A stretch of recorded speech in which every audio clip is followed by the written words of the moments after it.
Welcome to the Live Up podcast, where we watch the movies from our youth to see if they live up. We will review, discuss, and score the movie in question to see if it lives up to us now as adults and whether it would live up to kids today. I'm Jess Latterman. And I'm Amanda Treat. On today's episode, we're reviewing a movie with a happy ending because the New York Yankees lose in the end. It's 1989's Major League. Jess, I knew you were going to make a Yankees joke. Well, they lose. Jess is sitting here in a Yankees shirt, and because of that, I went and got my Red Sox jersey, so it's on. We're having... This is the only movie where it's acceptable to root against the Yankees. It's the only time. Except for every single day, but... No, just when you watch this movie. We'll get into that. Jess, I get the feeling you've seen this movie a few times. Yes, I have. What is your history with this movie? Yeah, so listeners, this is my pick, obviously. Although not obviously, because, you know, the Yankees are the bad guys in this movie. So I do actually remember feeling conflicted as a kid because it's weird to root against the Yankees. But I watched this movie so much. This might be one of the movies we reviewed. This is probably up there in terms of the number of times I've seen it. I don't have some like storied multi-stage nostalgia like you did for Lost Boys. It was mostly just me on the couch with my brother watching it, and we obviously watched the edited for TV version. I don't think we were renting it. I watched this so much that I haven't seen this in 30 years, but as each scene started, all the dialogue just popped in my head like 5 seconds before somebody would say it. Like, I knew exactly what was about to happen. I remembered all the jokes. One thing I was worried about with this is I know there's cringy parts, and I was worried about watching it again. And so I didn't watch it with my youngest, who's 7, because I mostly didn't want him to repeat the curse words I knew were there. He's been that kid, and I've been that mom who has allowed cursing to happen, and he repeats it everywhere.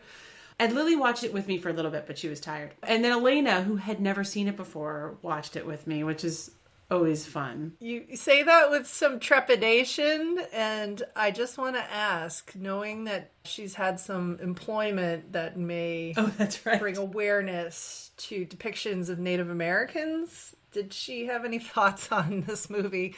Or, honestly, on Major League Baseball and some of their terrible mascots. Yeah, so my wife, Elena, used to work for the National Museum of the American Indian. And she is not Native American, but she used to work there. So they actually did a lot of work having to do with mascots. So that was definitely a theme.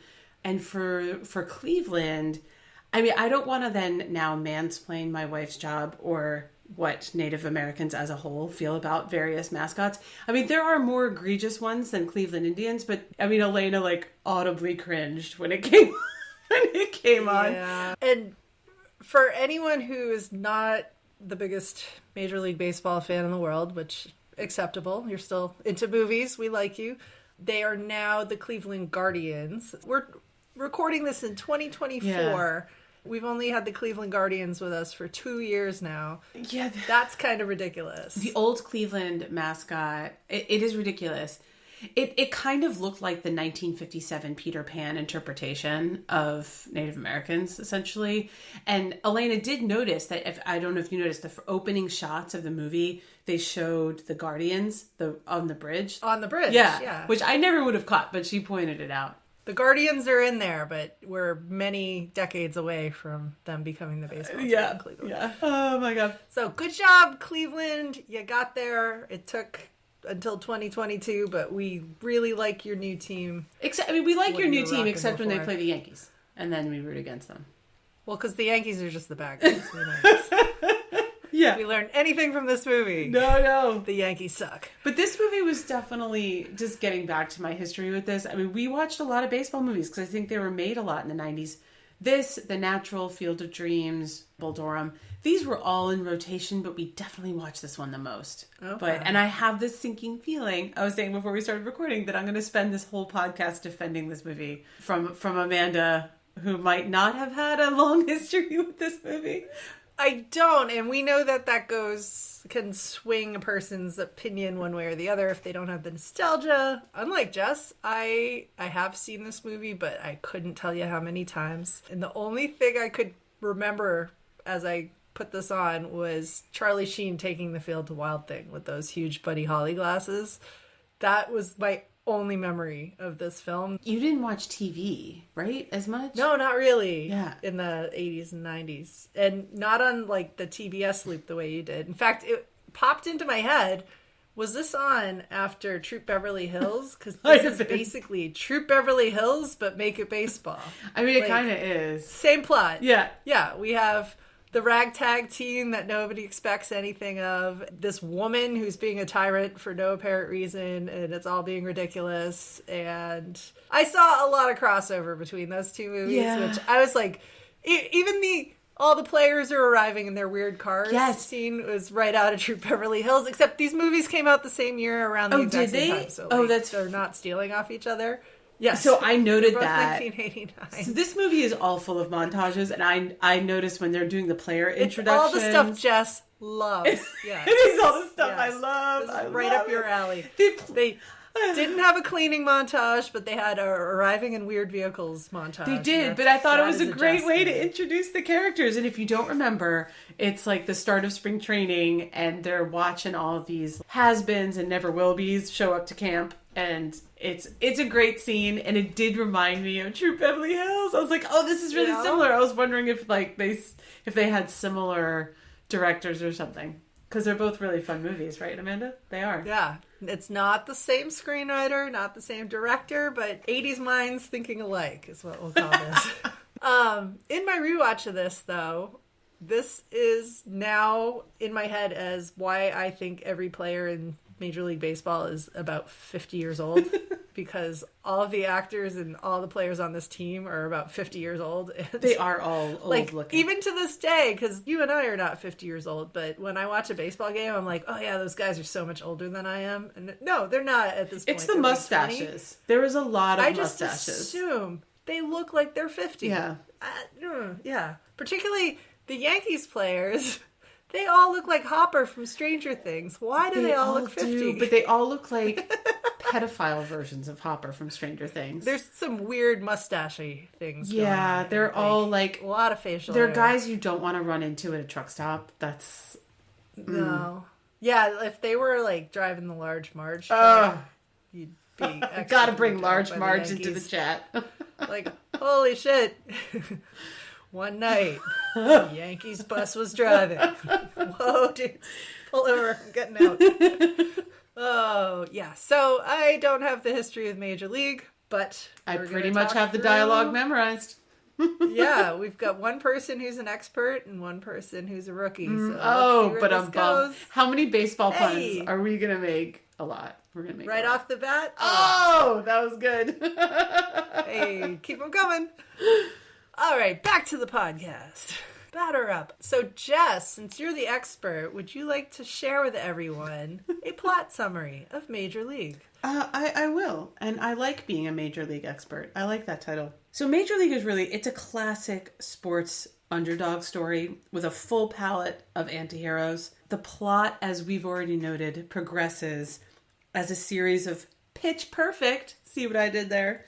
Pitch perfect montages. That's essentially, it's just a series of montages, the plot, all leading up to like a big game, take it or leave it game with the Yankees. However, rewatching this, we also love the class warfare storylines on this podcast. We seem to find them a lot in 80s and 90s movies.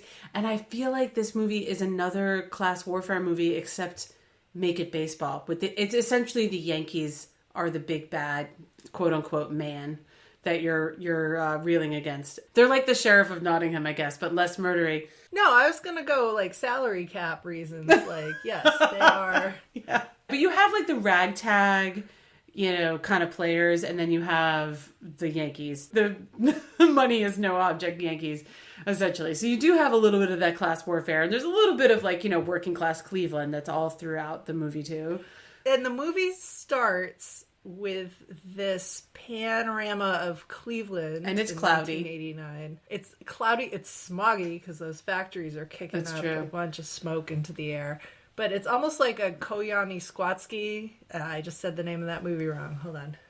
When I was in film school, they made us watch Koyani Squatsky, which I'm just going to pronounce that way. Don't send us letters. Send hate mail to Amanda. What is that? It's this movie where they're juxtaposing like a beach landscape, and then they slowly pan over to the nuclear power plant that's right next to it. And they're kind of doing that with this movie in the beginning, showing Cleveland. Like, here's a bunch of people enjoying a baseball game at their local park. And then it just tilts up, and there's just a huge smoggy power plant hovering over them. Yeah. So they're really showing Cleveland as this, like, you know, working class, a lot of heart, though, because everybody's talking about their local team. You know, how are they going to be this year? Probably bad. But you see the guys in the diner, and you see the guys in the bar, and you see the nun with her jacket, like raking leaves. And you do get this feeling of, yeah, we've got a Rust Belt town. Yeah. And they are really clinging to their local team because that's what gives them hope and unites them. And I actually found that charming, though what they're actually showing is really gritty and smoggy. And yeah. I found it charming, actually, too. And we've talked about how cities like Chicago and New York that were filmed around this time depict cities as absolute urban hellscapes, or even the suburbs at this time as suburban hellscapes. This actually gave, I thought, like a better sense of place. Like, just from the opening sequence of all the shots you're showing, you sort of feel on their side. You're like, this city needs something. You really kind of feel like you're already pulling for them. These people need a win. They really need a win. That's sort of, oh my God, we're going to get hate mail from people who live in Cleveland. Sorry. I don't know, because if they were there in 1989, they might be, yeah, that's about right. It's true. When we did Coming to America, we were like, yeah, Queens in the 80s, that's probably about right. Yeah, and it also still looks like that, to be honest. But that's okay. If anyone out there loves Cleveland and says it was nothing like this when they filmed let us this know. movie, please let us know if 1989 Cleveland was a much happier, sunnier place. Yeah, time for a social plug at Live Up Pod and all the socials. Let us know, Cleveland listeners. We want to know. Let's dive right into this episode. It's a baseball movie. The writer-director was a Cleveland fan. Here you go. Nothing surprising there. Yeah. And the one thing that kept coming up in the trivia was, they had to film it at the Milwaukee Brewers Stadium. When they first took the field, I recall thinking, like, ooh, their bleachers section is pretty shallow there. Like, not a lot of seating out there. But this is also 1989. So yeah. The stadiums were smaller back then. I was wondering, actually, how they filmed the crowd shots. They got a whole crowd. Did they really? Oh, that's pretty cool. They did. I saw some of the actors talking about that, because as non-baseball players, there's that scene where they're going into the playoff, or the one-game elimination against the Yankees.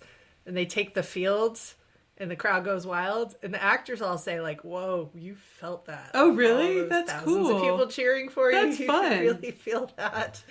Very palpable enthusiasm because the crowd was there, that just even, like, their nerves are perking up a little bit. That's like, cool. Wow, that's a lot of people. And these are before the days where you could just CGI in a crowd. Right. Yeah, like, there may have been a few cardboard cutouts somewhere in that stadium filling the seats, but that was mostly, I think they said it was 25,000 people. All of the scenes, and as the movie progresses through the various montages, you get bigger and bigger crowds. But as you get towards the end, where they're a good team, you know, the crowds look like so authentic. And they look so authentic 80s. And, you know, they have the signs. They're in a mix of jerseys versus just wearing whatever they're going to wear to the game. Like women in pink tank tops. Yeah, like dancing. You know, and, versus... Yeah, it's... it's not... Everyone's not uniformly decked out in the team colors like you'd see today. Yeah, it really felt like you're watching game tape from the 80s, like, in terms of the crowd. They did a good job, or whoever showed up. It just looked really authentic. I really liked it. All right, well, let's talk about our characters. We normally like to go character by character rather than plot. All you need to know about the plot is they're just trying to win baseball games. Well, I think one important setup that I did not do in my overview is that the owner of the team changes hands to, you know, a new owner who's the wife of the deceased owner, and she's basically trying to tank the team. So it is a purposely curated team, if you will, handpicked team to lose. For some listeners, if that sounds familiar, you've seen this exact plot line on Ted Lasso. So. Right. Yeah. Yes. This is the OG, not the origins of Ted Lasso, but it is the same exact plot. The first season of Ted Lasso is following. Yeah, definitely. I will say, like, I felt when I first started watching Ted Lasso, I thought to myself, is this just going to be like Major League? What is she going to do with them? And, you know, wife of owner for Ted Lasso hires a American football coach. So to try to sink them because she is trying to destroy her ex-husband. Right, exactly. It's the same plot. So, yeah, I mean, Ted Lasso has a much more modern and nuances to the characters than they are different, here. And like a, you know, English soccer charm. Yeah, very similar though. Yeah, same plot. Yeah. All right, the first person we see after we discover that we have a ragtag team of players, Jake Taylor, who we first see kind of naked and passed out in Mexico. Yeah. With a sombrero on his head. I don't know what's He's hanging upside down. Yeah, he's hungover. Yeah, I don't really want to know what he's doing. This is our first anti-hero. I don't want to call him a hero at all. Really? Like, this guy. I think you and I are different sides here. Give me your argument for why not. So, my take on Jake Taylor, I get that he was supposed to be like the hot hero, like making a comeback, but this guy is just an entitled, drunken cheater who turns into the biggest stalker. And I think he's supposed to be charming. I find him so creepy, really? And I want all the other characters to like get a restraining order on him. Oh no. His interactions with his ex are just so cringy. Yeah. And that was like 80s charming because you were allowed to be like verbally abusive and stalking your ex. This is where I think we come on different sides. So if folks don't remember, you know, he's the lead character in this. You know, he's the leader on the team. He's basically the has-been, you know, he's past his peak. But then in my interpretation, he kind of immediately assumes a mentorship / leadership role on the team. He's the catcher. He's solving problems for the guys. He's getting some fried chicken instead of a live chicken when, Serrano wants to sacrifice a chicken. He's kind of showing the new guys the ropes. He has a history, obviously, with his ex, and there's that whole plot line, which we're going to get to when we talk about her.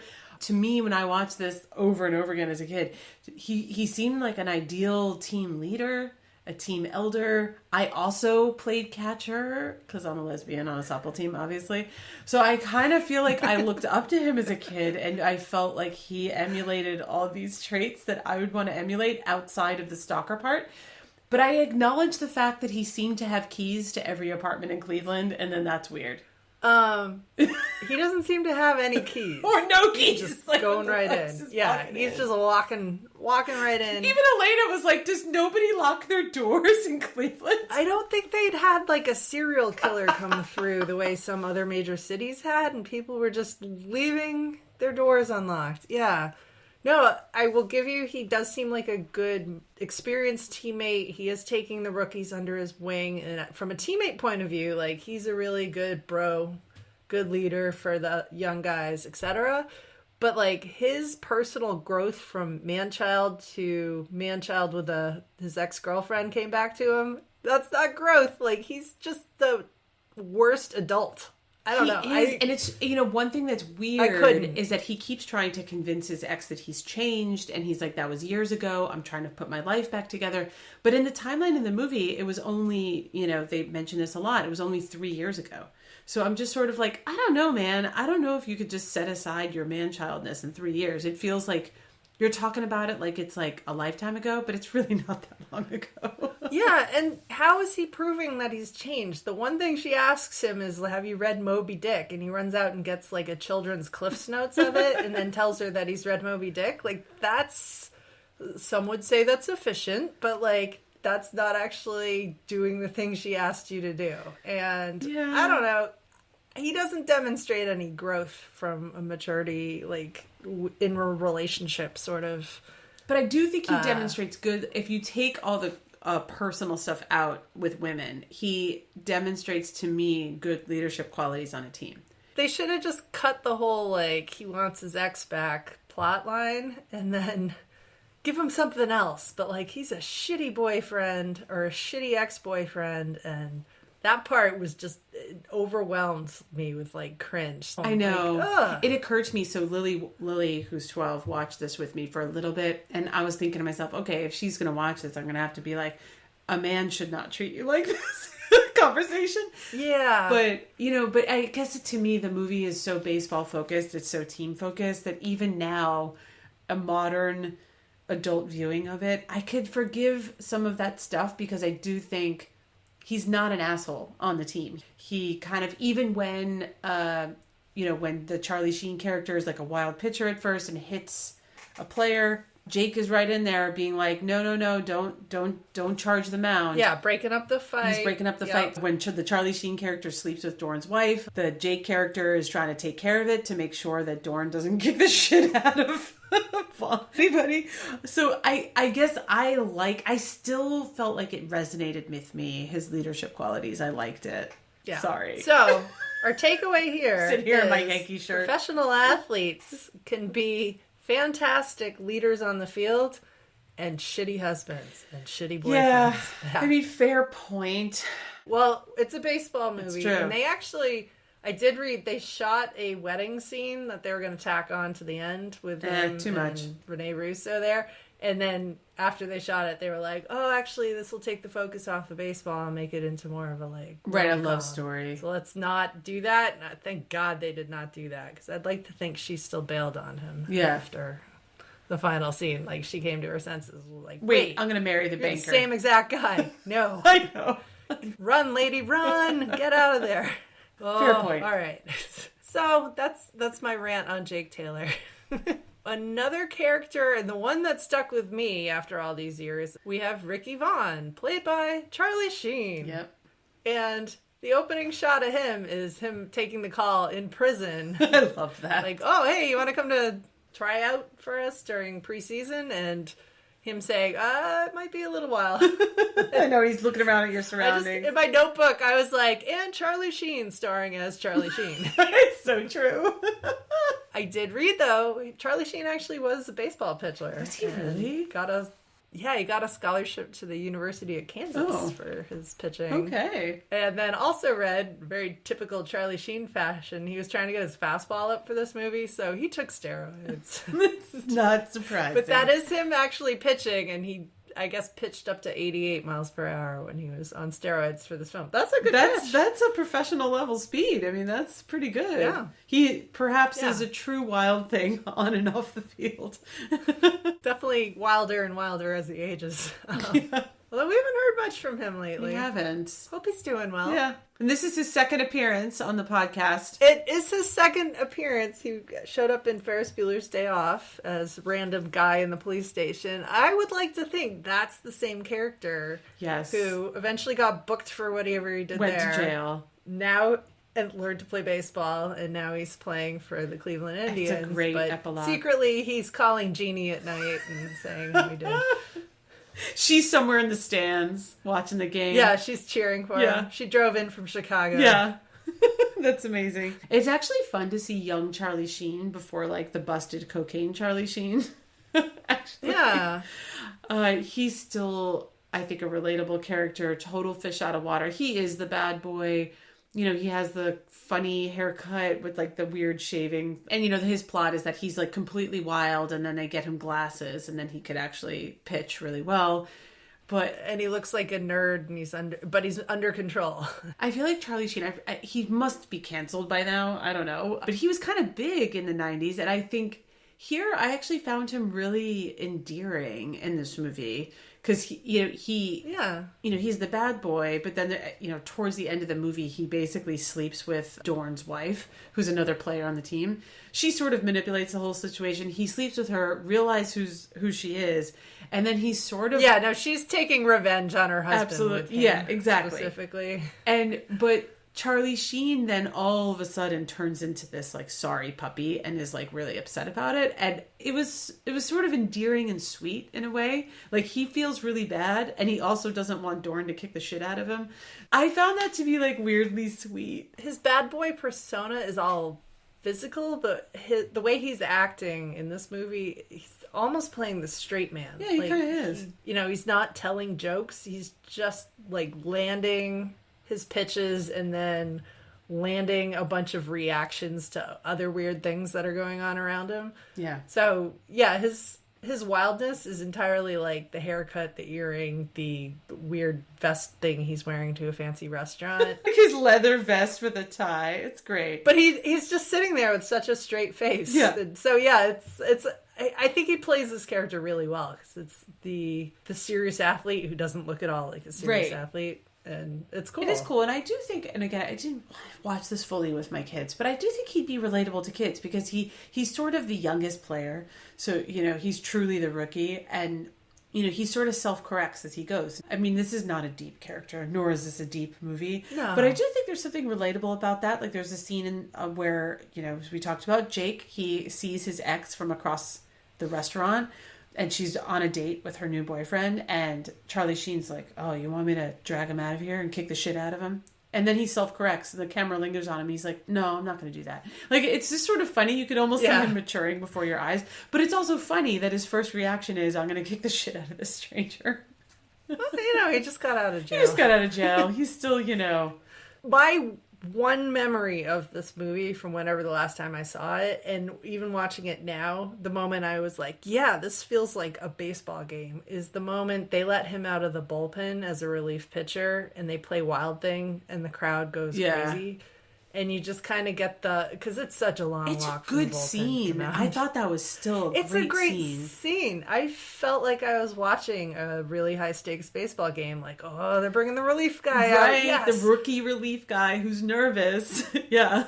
Yeah, so there's like a lot of just emotion, not even from him as the pitcher, but just from the crowd around him. And it's a little palpable. I could feel that still watching. Yeah, I did just too. Watching him walk across the field from the bullpen. And I think that that's also a scene that would resonate with anyone today who hasn't seen it or kids, because it doesn't seem dated. So with Charlie Sheen actually pitching in this movie and actually pitching 80 miles an hour, I was watching like a making of thing today, and they were saying we weren't doing a pitch count, but we should have been, because we were having him pitch over 100 pitches per day while he's being, you know, and like film, do another take, another take. And so that's like a full, you know, game extra innings. There are not a lot of pitchers who go to 100. I mean, once the pitch count gets to 100, it's like bullpen's warming up. Yeah. I don't want to say it was all the roids, but he was actually doing that, so... That makes Charlie Sheen really cool in my mind, actually. Kind of does. It kind of does. All right. Do we want to talk about the rest of the team? Yeah, let's round out the team. So let's start with the general manager, Lou Brown, played by James Gammon, with the surliest mustache. Great mustache game. I thought Lou Brown, to me, was just... phenomenal. And he was just as I remembered him. I didn't catch any further depth, but yet he was just as is. He's gruff, you know, he runs a tire shop. Yeah. I mean, he's just very relatable. There's no evolution in this character, and there's not meant to be. He's totally believable as a coach. Mm-hmm.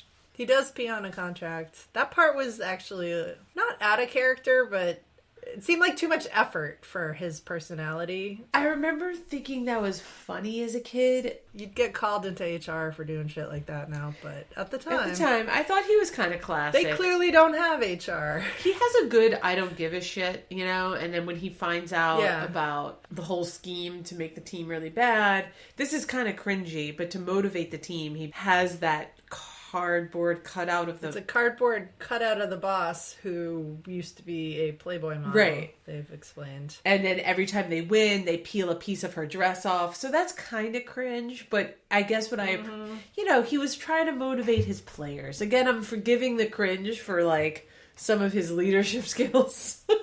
I didn't remember that scene, and I could not remember how far they took it with the cardboard cutout. I wouldn't say it ended tastefully, but I was expecting it to actually be a lot worse. Yeah, it wasn't that bad.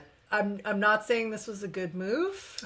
I wouldn't want my 7-year-old son to see that. Not because I'm clutching my pearls, but I just don't want him to think that that's okay to do. Yeah. Yeah.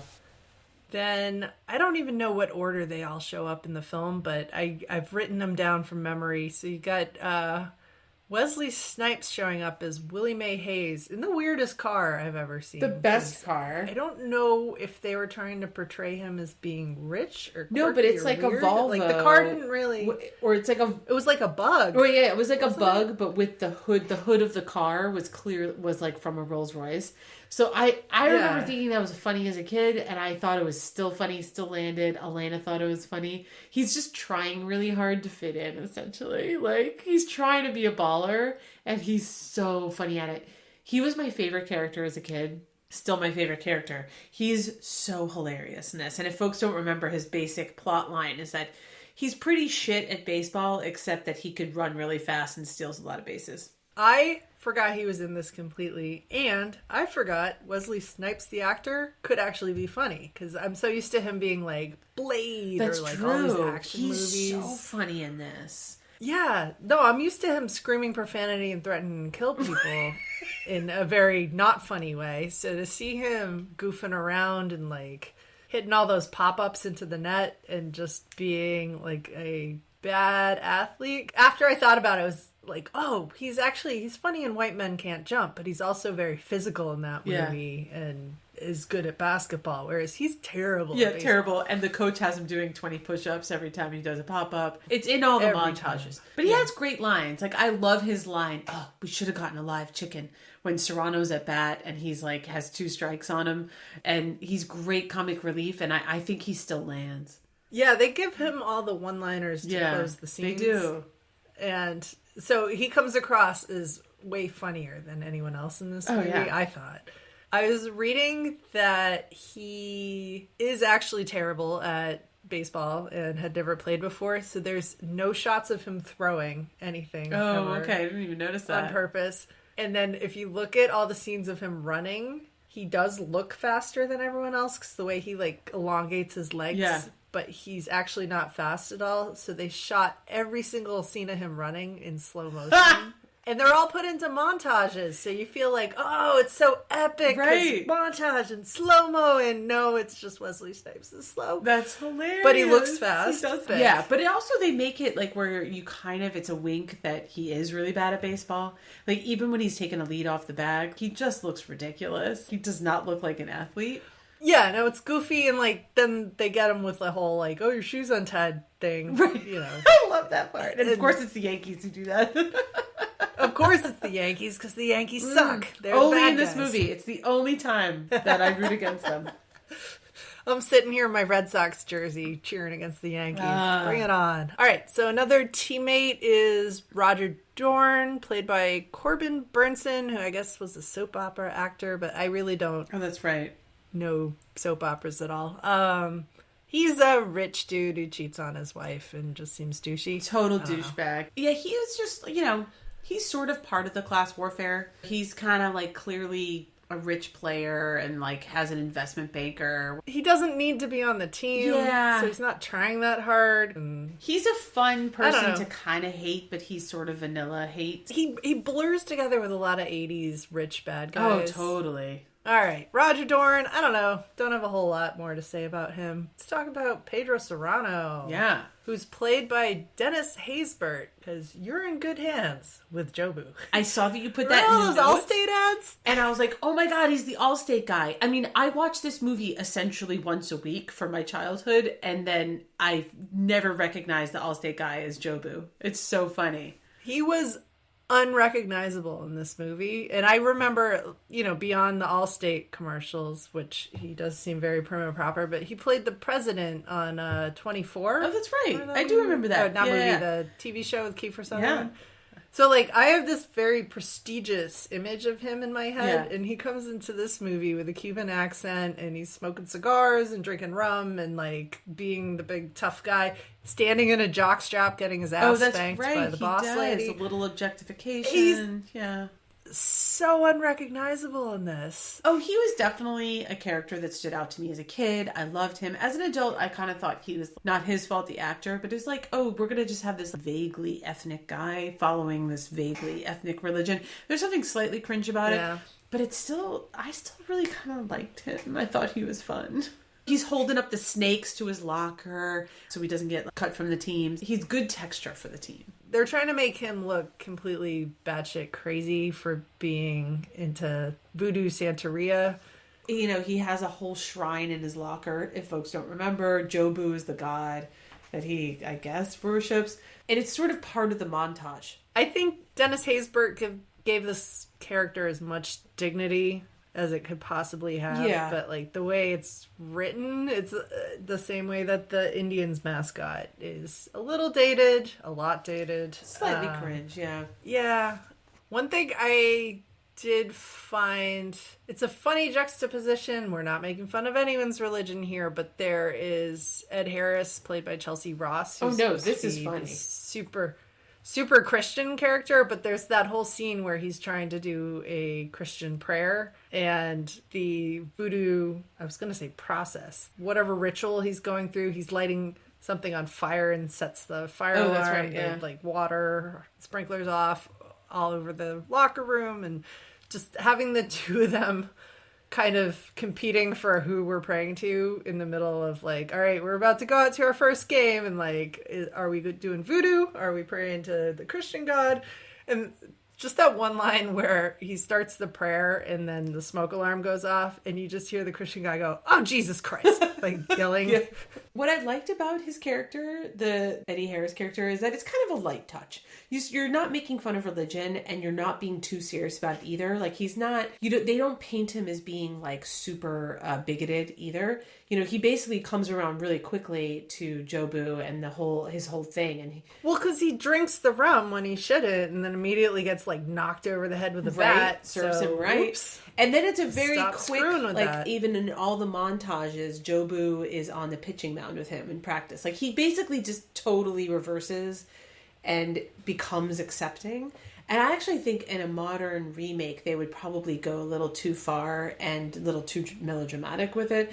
So I kind of like the light touch. I heard the original script. They actually did have him be very vigilantly Christian. Oh, really? Didn't realize that. And that they toned it down when they were making it. Good call. They realized, like, ooh, this isn't on the level with what we're doing with the tone of this movie. Yeah, you don't need it, because he becomes part of the team, and then at the end when they win the game playoff against the Yankees, like, he and Serrano embrace and they hug and stuff. My favorite line in the movie is when at the beginning, when he and Serrano are getting into it, and he's like, "Are you saying Jesus Christ can't hit a curveball?" And I just think that that's a great line.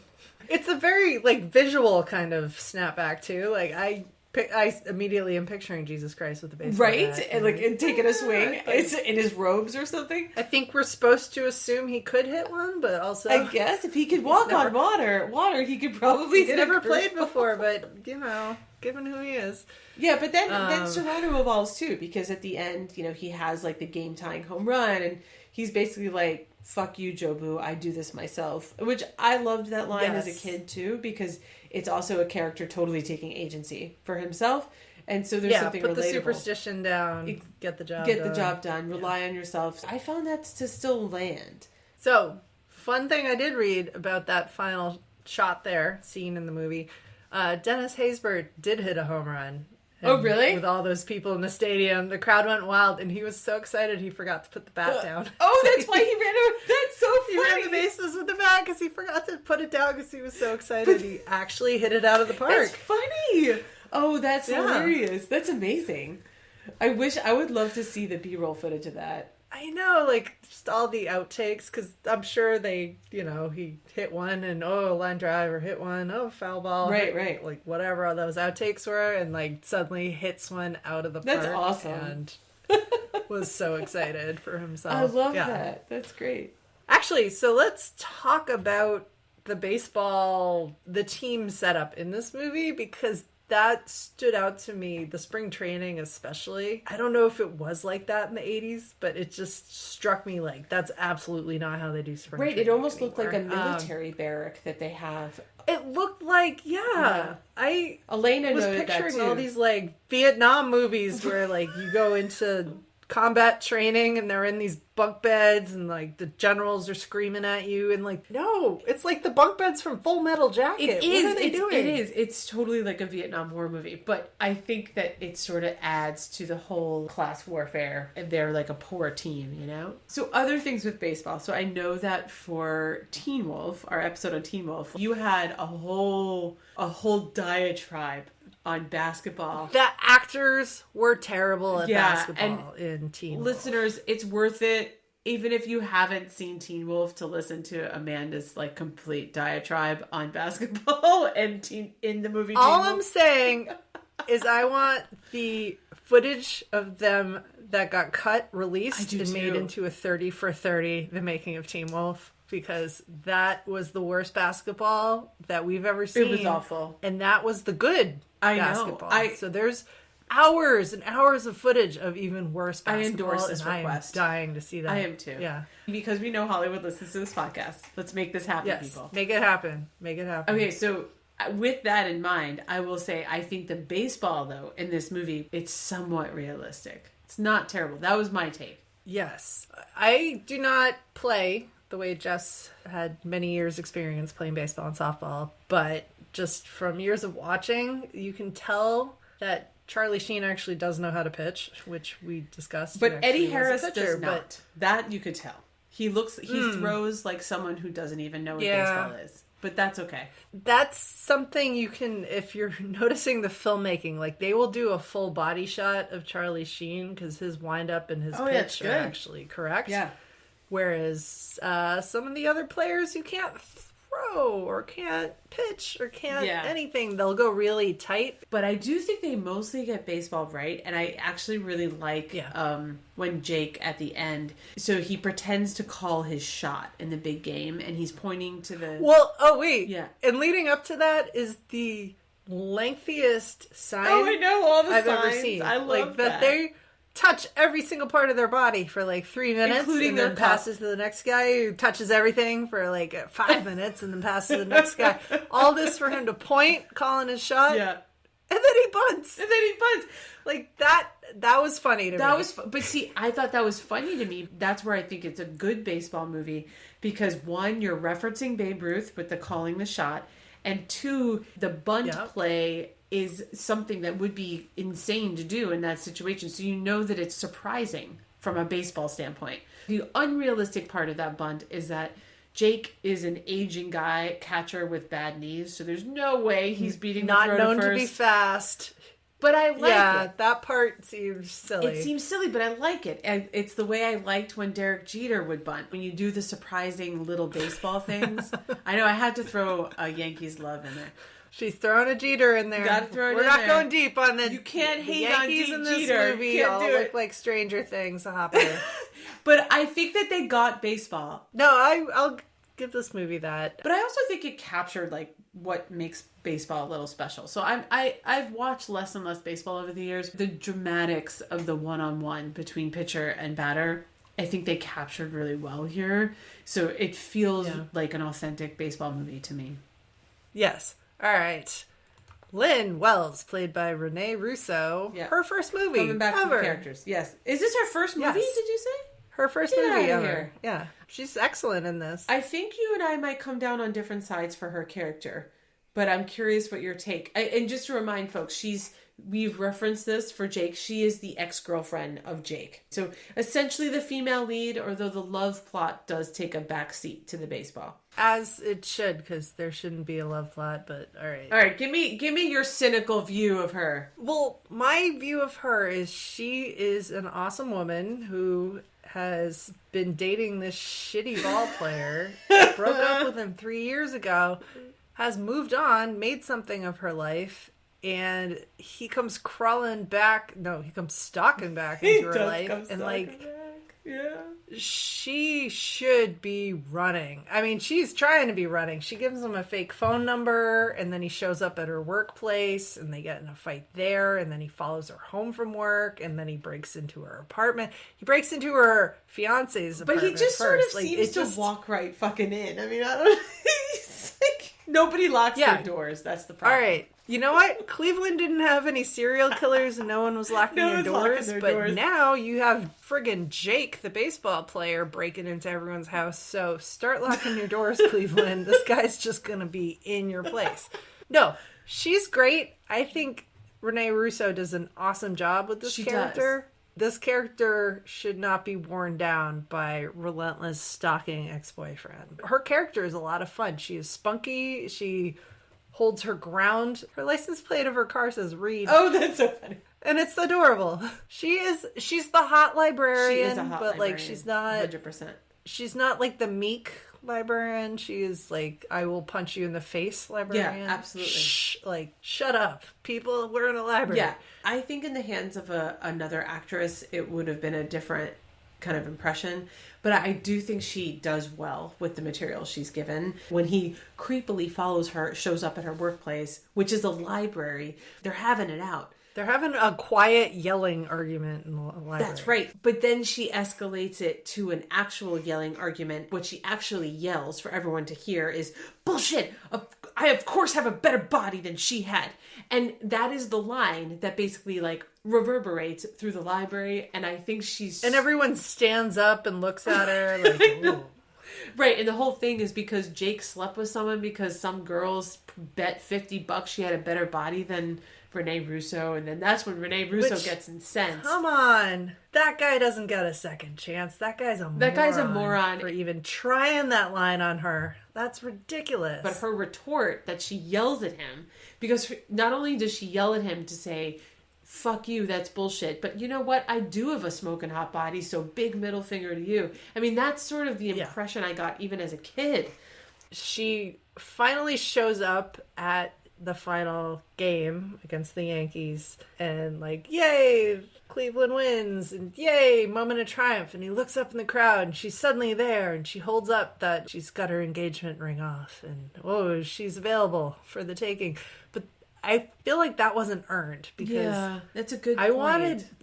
I need to know what the fuck just went through her head that she was like, yeah, all right, I'll take another shot with my shitty ex versus this nice lawyer with a cool apartment that I've moved into. But I do think like as a viewer though, you get a look into Jake's baseball leadership, so you sort of make some assumptions there. But it is a fair point. I think if you were to remake this, you would have a lot more groveling to do for her to take you back. Yeah. I don't think he earned her back. I agree.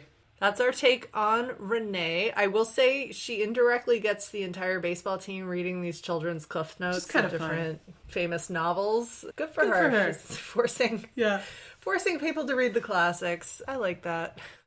There is another female character in this, Rachel Phelps, who kind of kicks the whole movie off. She is the Playboy ex-wife of the former owner, and she is the boss lady who really needs an HR department because she is just sexually harassing the crap out of everyone on this team and simultaneously like cutting their budget and trying to drive them crazy and making them take the bus. And funny, but also a little one-dimensional. She's just so evil.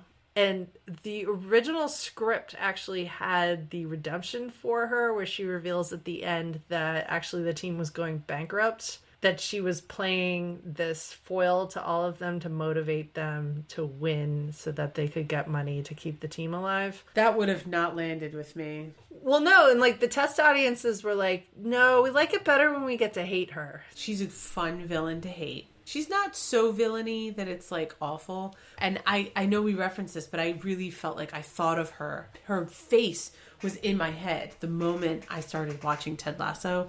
And I do think a modern take on her is essentially the Rebecca character from Ted Lasso. So she's already been modernized, but yeah, she's totally two-dimensional. This resonated with me as a kid, and I actually weirdly thought it landed. But essentially her sexual harassment of the players when she just waltzes the fuck into the locker room and, you know, everybody's in their tidy whities and the manager, Mr. Mustache, and jockstraps, is essentially naked. She like basically says fuck you in her own way, looks him up and down very purposely, and then turns and walks out. And I kind of feel like it's I know it's a gender reversal. I know it is not cool, but it's sort of a cool power move, and I remember kind of liking it as a kid. When she was telling her lackey the reasons she was behaving this way, I could see it actually making sense from her point of view. Like, she married this rich guy who owns a baseball team.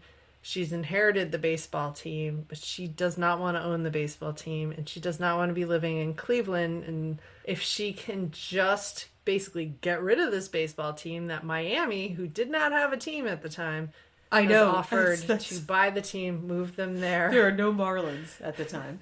There was no Marlins at the time.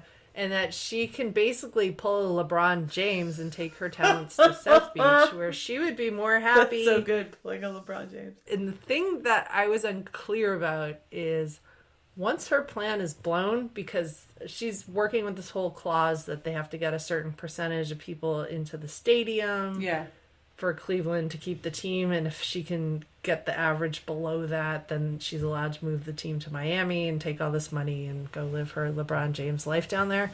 And yes, that was a specific Cleveland reference I was making. I like it. It's a good reference. Although he came back, the prodigal son. But then he left again. What I don't understand is the plan is clearly blown when they start winning, and they still cut to her sitting in the owner's, it's not even an owner's box. It's like an owner's balcony. Yeah.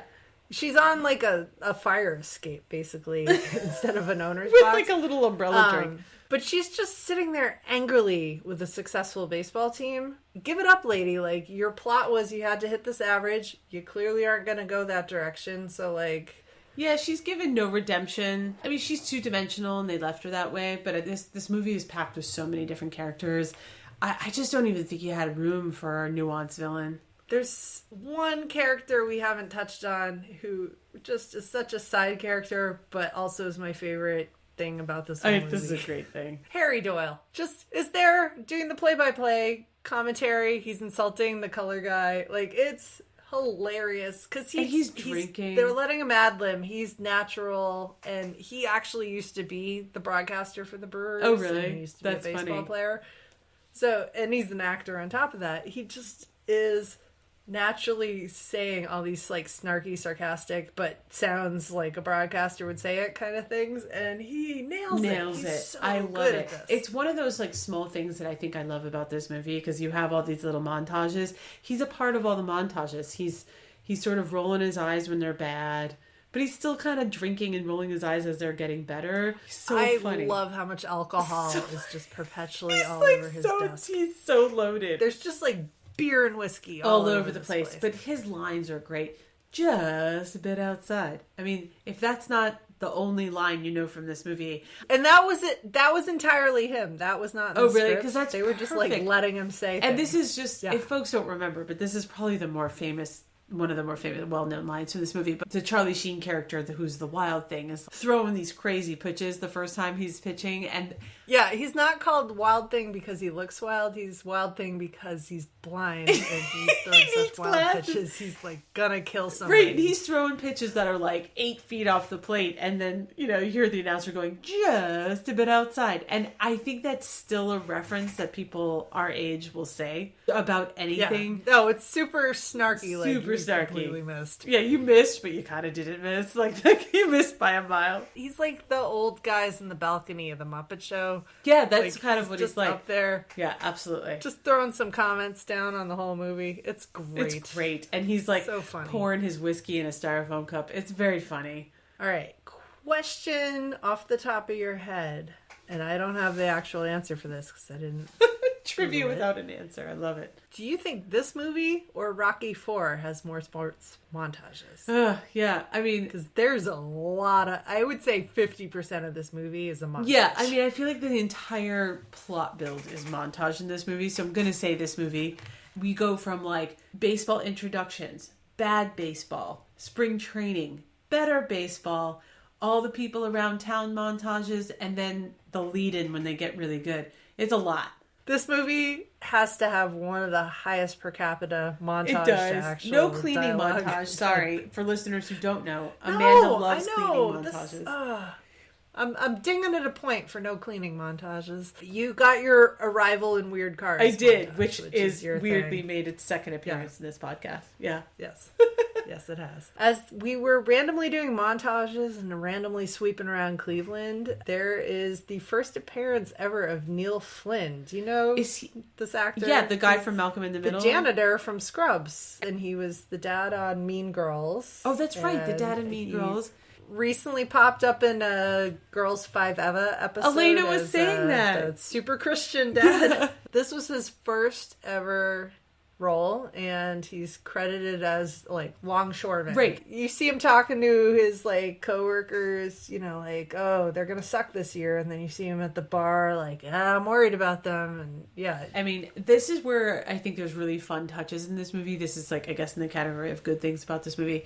These montages, they go back to a lot of the working class kind of stuff in Cleveland, and the montages get progressively more positive, and I love that they keep going back to it. So there's that, there's like longshoremen, but then there's also like the groundskeepers where they're speaking, I assume, Japanese. Oh, the two Japanese groundskeepers and like the actors, that was a father and son playing those. And every time you see the subtitles, like they're shitty, and they pretty much they're still shitty, even when they start to get they're shitty. And I actually think that those fun little comedic touches still make the movie interesting to watch. It gives it a lot of heart.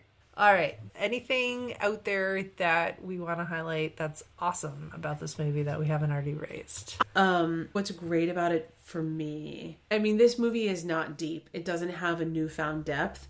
But watching it as an older person now, or a middle-aged person, I could relate to the redemption story a lot. I know we talked about this in Hook. So, you know, when I play old person softball these days, if I have a double header, I practically need to be hospitalized for days. Like, my body is just devastated. It's so fucking pathetic. Do you still play catcher? No. Good God. My back would crumble into dust if I tried to play catcher. If you do a double header as catcher, that's wow. That would be the worst. Yeah, no, so there is a relatable aspect to some of the has-beens on this fictional team. You know, I really went into this movie expecting it to be a cringe fest and being scared that it would be a cringe fest. Like, oh no, I loved this movie as a kid. I have a feeling it's going to be terrible. And I was really pleasantly surprised that I felt like the core charming aspects of it were still there. You really felt the excitement of an exciting baseball game in that last bit of the movie. So I'd say what's great about it is that it's still kind of worked to me as an underdog story. I mean, you agree, of course, obviously, right? No, I do like the portrayal of like the loyal fan base and their relationship with the team, and I actually like the team dynamic within itself. The fact that you have guys who don't like each other. That's true. And I've been on teams like this where you don't like everybody on the team, right. You know, especially like high school when you're all moody about shit. But like as you're moving towards the goal of trying to win a championship, you come together and ignore the fact that you secretly still kind of hate each other, right. And you work together as a team. And I feel like this portrays that in its own way. It does. I like that. And they all hug each other at the end. It's great. Yeah. If we're going to closing thoughts, I do need to reiterate, if our protagonist is stalking his ex, this puts me into the same dilemma I was having in Overboard. Oh, I knew you were going to bring that up. Well, no, you have charming characters, but the high level behavior that's going on here, like in Overboard, it was, oh my God, they have such charisma and such chemistry, but he literally just kidnapped her. And I was having trouble getting behind that. I'm having trouble getting behind Jake. So I feel like, though, that's a much smaller part of the plot. In Overboard, that was the whole plot, was the essential core kidnapping. That is true. And here's Jess is putting on her defense. I am, because listeners, let's let her run. I think we could all agree, listeners, that Amanda was incorrect in her assessment about Overboard. But I was harsh about Overboard because I was charmed by it, but I had trouble. You had trouble getting over that part. Overall premise. I'd say here it's such a smaller part of the plot. Wouldn't fly. I mean, Jake is a stalker, and that piece is just a sideshow of a sideshow. That's not the main core of what makes, I think, the movie enjoyable. So I think you should forgive it. I think you should let it go. All right. But I see why you have trouble with it, and I think as someone who has more nostalgia for the movie, you're rooting for them to win. You're not really rooting for their personal lives. That's my pitch. My closing thought, that's my pitch. Yes, with the dad pun baseball reference in there. There's your pitch. There's your pitch. I didn't even mean to make that pun, but I'm glad this episode is full of baseball puns. So that's great. Well, I think we're ready to rate. So listeners, here's where we will rate 1 to 10 for both adults and then kids today. 1 being garbage, 10 being Princess Bride. We'll start with adults. So as listeners could see, I really enjoyed watching this movie as a rewatch. We've referenced all the times that I thought Amanda was wrong about movies I had nostalgia for and she didn't. So I'm going to go pretty high. So this is my adult score. I'm going to go as high as an 8. And I think this is one of my highest for adults. It was such a fun ride to watch again. And I really think the cringe stuff is in the background. It's purely good baseball. These days, guys, baseball's not the number one American sport. People are watching football. They're watching all these other things. But I think this movie was made at a time where baseball was more of a BFD. And I enjoyed kind of remembering that too in this nostalgia. So I gave it an 8. This is a great watch. All right. So I'm going to go lower. Yeah. We have points being dinged for nostalgia, points being dinged for stalking, and just general mascots in the 80s, which is not the fault of the movie. Fair enough. But I'm going to go low, but not below a 5. I'm going to go 5.5 for adults. You love your 0.5s. This is... I like that you put it above 5, though. Because I do think it's above a 5. Yes, so this is making it slightly above average for me as someone who did not watch it a lot. So that's where I am for adults. Not bad. For kids, I think we need to take consideration of the age of the kids who should be watching this movie, because you were saying a younger child might repeat some of the vocabulary of this movie on the playground, and then you don't want to get that phone call from the teacher or the other parents. So in the same way you wouldn't watch Die Hard with a 7-year-old or someone that young. You don't want them yelling yippee-ki-yay motherfucker around the playground. I think this kind of has that too. I mean, this movie is rated R. Yeah, it wouldn't be rated R except for the cursing. Yeah. Once again, Jess is watching this with two kids. Not look at ratings. What's it rated? Don't know. No idea. Right. So for listeners, we're doing the same rating. 1 being garbage, 10 being Princess Bride, and we imagine what kids today, whether they would like it or not. I'm gonna ding it actually because I think I was watching this too young, and I do think it's just like. But you were watching an edited. I was watching an edited version. I do think kids today or teenagers could still very much relate to this. It's at its core, I think it still holds as a really good sports movie. So I'm going to go as high as a 7. Okay. It's high for me. I think in terms of like kids sports movies that are motivating and like be the underdog and, go out and do your best, I think this lands right in the middle for me. I'll take it is a bunch of older white guys who I thought were all in their 50s. So I'm not sure how appealing that is for the younger audience these days either. I think I'm going to go right in the middle with a 5, which is more than I gave Overboard. So what's our total? We're at 25.5, which you've recalled from other episodes. This is right on the line for us. It could go either way. Yeah, so you're referring to right on the line. So the last question is whether this lives up. So we both have to agree to have the Live Up podcast officially say that this lives up. And we've had split decisions, mostly as referenced, Overboard being one of them. I'm going to go first to say I'm surprised, but I'm going to say it lives up. And I went into this, even with all my nostalgia, I was like, I don't think this one's going to live up and we're going to have a cringe fest. And it wasn't there for me. The cringe fest wasn't there. So I do think this lives up. I think it's fun to rewatch. You can watch it with kids. A thumbs up for me. And I'm just really hoping Amanda doesn't tank it. I'm going to make a game day decision here. Yeah, it's game day right now.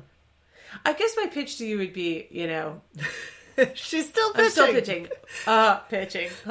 Would you watch it again? I have not watched this for decades. I probably wouldn't watch it again for decades. Just, I'm not craving to rewatch it. I mean, fair enough. After we watched Coming to America, you and I were both like, we're going to watch this movie again tomorrow because it's so funny. Yeah, so, like, that was hilarious. Yeah. And I mean, against it... exceeded my expectations of, like, I thought that was going to be super cringy, and it actually was delightful. It was, and I'd say for this one, there is not a newfound depth that you find. Like we've found in other movies that we've said live up. There's not...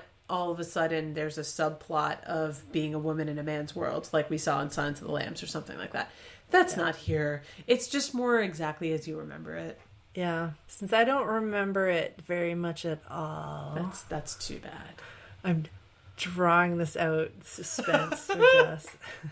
I grudgingly might say this lives up for the exact moment that the only moment I could remember of Charlie Sheen running out of the bullpen to Wild Thing and the crowd going wild, because that actually felt like baseball to me. And I actually felt something for that lengthy run to the pitcher's mound.